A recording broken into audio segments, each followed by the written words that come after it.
చాలామంది ఆడియన్స్తో చూడడానికి అవకాశం ఉంది.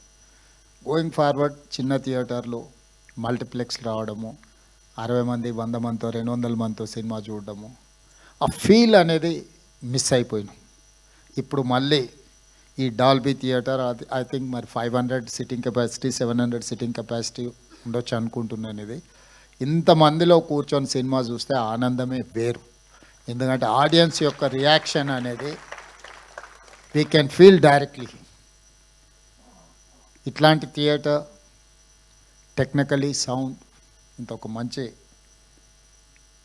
థియేటర్ని ఇక్కడ వీరు చేయడం, దీని వెనకాల చెన్నై నుంచి ఇండస్ట్రీ ఆంధ్రప్రదేశ్ హైదరాబాద్కి తరలించినప్పుడు ఆనాడు ఎన్టీ రామారావు గారు, నాగేశ్వరరావు గారు, రామనాయుడు గారు, అదేవిధంగా సినిమాలో అడ్వెంచర్స్ చేయాలి అని అంటే ఆ రోజుల్లో పద్మాలయ స్టూడియోస్ నటశేఖర కృష్ణ గారు సినిమా అడ్వెంచర్స్ ఫస్ట్ కలర్ మూవీ తీయాలన్నా 70mm మూవీ తీయాలన్నా రకరకాల experiments adventures with lot of efforts ఆ రోజు కృష్ణ గారు చేసేవారు. కృష్ణ గారు ఒక సంవత్సరంలో 15-16 సినిమాలు హీరోగా నటించి రిలీజ్ అయిన రోజుల నుంచి ఇప్పుడు 5-6 సంవత్సరాలకు ఒక సినిమా తీసే పరిస్థితి వచ్చింది. ఎందుకంటే నేను కృష్ణ గారి అభిమానిని కాబట్టి అన్ని వివరాలు నాకు తెలుసు. మేము అన్ని లెక్కలు పెట్టి వాదించేవాళ్ళం.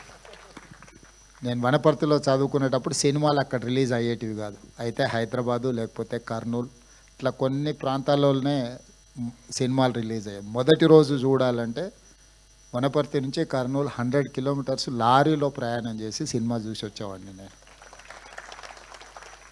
అంటే అప్పుడు బస్సులు ఫ్రీక్వెంట్గా ఉండేది కాదు. సినిమా టైంకి వెళ్ళి మళ్ళీ సినిమా చూసి మళ్ళీ వెనక్కి రావాలి అంటే లారీలు హైవేస్లో ఎక్కువ లారీలు పోతూ ఉంటాయి కాబట్టి లారీ ఎక్కిపోయి మేము ఫ్రెండ్స్ కాలేజీలో ఉన్నప్పుడు సినిమా చూసి మళ్ళీ సెకండ్ షో సినిమా చూసి వెనక్కి వచ్చేవాళ్ళం.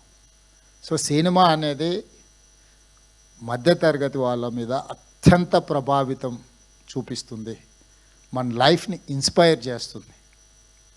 మన లైఫ్లో కొన్ని డెసిషన్ తీసుకోవడానికి కూడా సినిమా ఇండస్ట్రీ, సినిమా కథనాలు, సినిమా ప్రభావితం చేస్తుంది.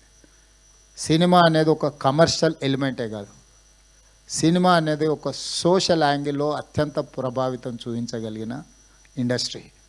సినిమాను క్యాజువల్గా మనం తీసుకోవాల్సిన అవసరం లేదు. It is going to influence on our lifes.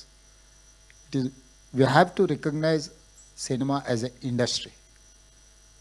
Telangana రాష్ట్ర ప్రభుత్వం ఐటీ, ఫార్మాతో పాటు సినిమా ఇండస్ట్రీని కూడా ఒక గొప్ప పరిశ్రమగా తెలంగాణ రాష్ట్రాన్ని అభివృద్ధి చేసే దాంట్లో దీన్ని ఒక భాగస్వామ్యం చేయాలనేది మా ఆలోచన.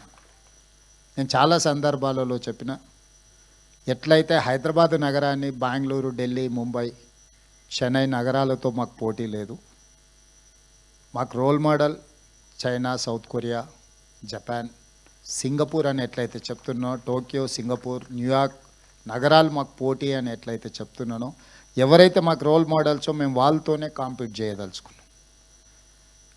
తెలుగు సినిమా ఇండస్ట్రీ కూడా పక్కన కోలీవుడ్తోనో లేకపోతే శాండల్వుడ్తోనో లేకపోతే బాలీవుడ్తోనో కాదు, we have to compete with Hollywood movie చూడడం కాదు, హాలీవుడ్ మూవీ కూడా ఇక్కడ తీయాలి, ఇక్కడ ప్రదర్శించాలి.